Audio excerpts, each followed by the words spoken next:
This is going to be a pretty extreme job. From now on, you need to get used to dying. 우주복을 입은 채 먼 곳을 바라보고 있는 미키. 죽는 것에 익숙해지라는 이해 못할 소리. 의미심장한 미소를 짓는 미키. 바로 그때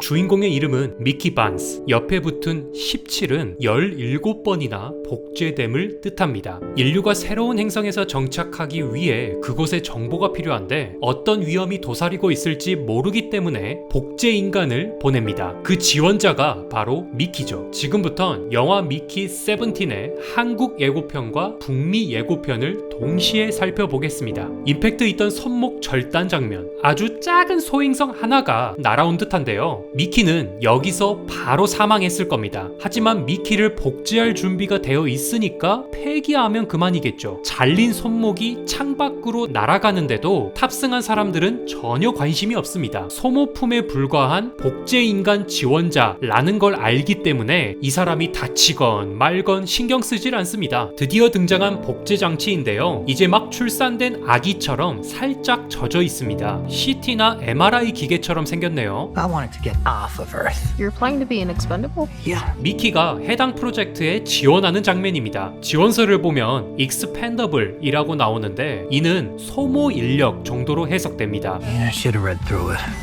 Once you die, we'll print a new version of your body. 다음은 이 복제 장치가 가동되는 장면입니다. 투명한 관이 온몸을 감싸고 그곳에 특수한 약물을 주입하고 머리에는 특이한 장치를 착용하고 있습니다. 미키를 복제할 때 특이점이 있는데 바로 전임자의 기억을 모두 가지고 새로운 후임자가 탄생한다는 것입니다. 그래서 전임자가 죽더라도 죽기 전에 습득했던 모든 정보를 후임자가 가진 채로 새로운 삶을 시작하죠. 그런데 북미 예고편에선 재미난 대사를 들을 수 있는데요. We'll print a new version of your body. 마치 3D 프린터 마냥 인간을 프린팅한다는 어감인데요. 미키를 인간이 아니라 그저 물건으로 보는 시점이죠. Oh, he's alive. 이건 지구상에선 명백히 살인입니다. 죽어있는 줄 알았던 미키를 소각시키려는데 알고 보니 바디백 속에서 숨이 붙어있는 걸 확인합니다. 그야말로 인간이 아니라 쓸모없어진 폐기물 수준으로 처리되고 있죠. 여기 아케이디라고 써있는 특수한 연기가 들어있는 캡슐을 복제 장비에 장착하자 연기가 주입됩니다. 아마 전임의 미키가 겪었던 경험과 정보들을 캡슐 케이스 안에 넣어둔 다음 이 연기 속 정보들을 머금은 채로 프린팅 되는 듯 합니다. 아주 열정적으로 연설하고 있는 남자. 이름은 예로니모 마샬. 사령관으로 불립니다. 사람들의 열띤 지지를 보아 굉장히 인기가 많아 보이죠. Every time you die, we learn something new, and humanity moves forward. 이 특수 차량이 지나가는 곳이 바로 인류가 새롭게 정착하게 될 행성입니다. 굉장히 추워 보이고 눈과 얼음으로 뒤덮여 있죠. 신기하게도 우주복 헬멧을 벗고 숨을 크게 들이쉬는 미키. 이곳의 환경과 대기, 중력 등은 지구와 굉장히 비슷하다는 걸 알 수 있습니다. Mickey! I'm sure you're used to it by now, but what's it feel like to die? 미키가 위험에 빠집니다. 대형 크레바스에 빠져서 추락하고 마는데요. 이때 등장하는 뉴페이스. 이름은 베르토 고메즈. 이곳 장비들을 조종하는 파일럿입니다. 보통 사람이 저렇게 깊이 떨어지면 괜찮은지 다친 데는 없는지 묻는 게 일반적입니다. 하지만 베르토는 죽는다는 건 무슨 느낌이야? 라는 질문을 굳이 추락해서 다친 미키에게 묻고 있죠. 그런데 곧바로 외계 생물체가 등장합니다. 종족명은 크리퍼. 곰벌레와 비슷하면서도 황소만하고 빙하 속에서 퍼지는 울음소리는 북극곰과 비슷합니다. 그런 크리퍼들이 떼거지로 다가와 미키를 다시 지상으로 올려줍니다. 우연으로 올려진 건지 미키를 구해준 건지 모르겠지만 무튼 미키는 지상으로 탈출하는데 성공합니다. 아까 베르토가 미키를 구하지 않았다는 걸로도 볼 수 있습니다. 즉 베르토는 미키를 구한답시고 내려갔다가 크리퍼들에게 공격당하는 위험을 감수하기보단 그냥 곧 죽게 될 미키를 내버려 두고 기지로 돌아가 다시 복제하는 게 더 효율적이라고 판단한 것이죠. 하지만 미키는 죽지 않고 귀환합니다. In the case of multiples, we exterminate every offending individual. 복제 인간이 여러 명 동시에 존재하는 경우 멀티플이라고 합니다.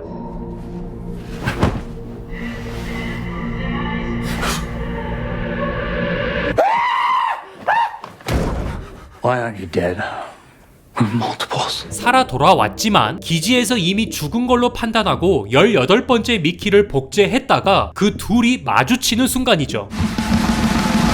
미키는 복제될수록 피지컬이 점점 강해지는 느낌입니다. 저 깊은 크레바스 속에 추락했을 때도 크리퍼들에게 둘러싸였음에도 미키는 멀쩡했습니다. 그리고 저 무거운 아령을 저렇게 집어 던지는 것도 웬만한 피지컬로는 불가능합니다. Wow.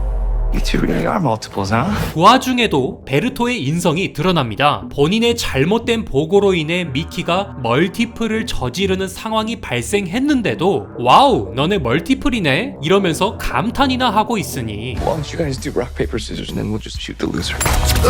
심지어 가위바위보로 누가 죽을지 정하라는 장면도 나옵니다. 미키를 그저 인간과 대화가 가능한 소모품일 뿐으로 여기고 있는 것이죠. Let's blow up these second-hand baloney boys.